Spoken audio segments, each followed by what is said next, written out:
Ahmedabad airport సమీపంలో air India Boeing 787-8 dream liner విమానం ప్రమాదానికి గురైంది. లండన్కు వెళ్లే ఉద్దేశంతో టేకాఫ్ అయిన ఈ విమానం టేకాఫ్ అయిన కొద్ది నిమిషాలకే విమానం ఎయిర్పోర్టుకు 8 కిలోమీటర్ల దూరంలో ఉన్న ఓ భవనంపై కూలిపోయింది.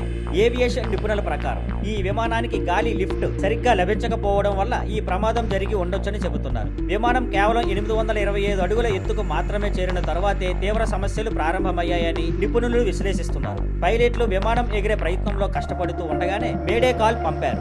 ఆ తర్వాత కాసేపటికే విమానం కంట్రోల్ కోల్పోయి నివాస ప్రాంతంపై కూలిపోయింది. ఏవియేషన్ నిపుణుడు సంజయ్ లజార్ మాట్లాడుతూ ఈ ప్రమాదానికి బర్డ్ హీట్స్ కూడా కారణమై ఉండొచ్చని చెప్పారు. ఇది తప్పు టేకాఫ్ కాన్ఫిగరేషన్ కు దారి తీసి ఉండొచ్చని అభిప్రాయపడ్డారు. ఇంజిన్లకు తగినంత శక్తి రాలేదని, పైగా ల్యాండింగ్ గేర్ కూడా పైకి లేవనివ్వకపోవడం వల్ల వేగం తగ్గిపోయి ఉండొచ్చని నిపుణుల విశ్లేషణ. పైలట్ ఆ పరిస్థితిని గుర్తించి వెంటనే మేడే కాల్ పంపారు. కానీ ఆ తర్వాత ఎయిర్ ట్రాఫిక్ కంట్రోల్ నుంచి వచ్చే పిలుపులకు ఎలాంటి స్పందన ఇవ్వలేదు. ఈ ప్రమాదం వెనుక ఉన్న నిజమైన కారణం తెలుసుకోవడానికి పూర్తి దర్యాప్తు జరుగుతుంది.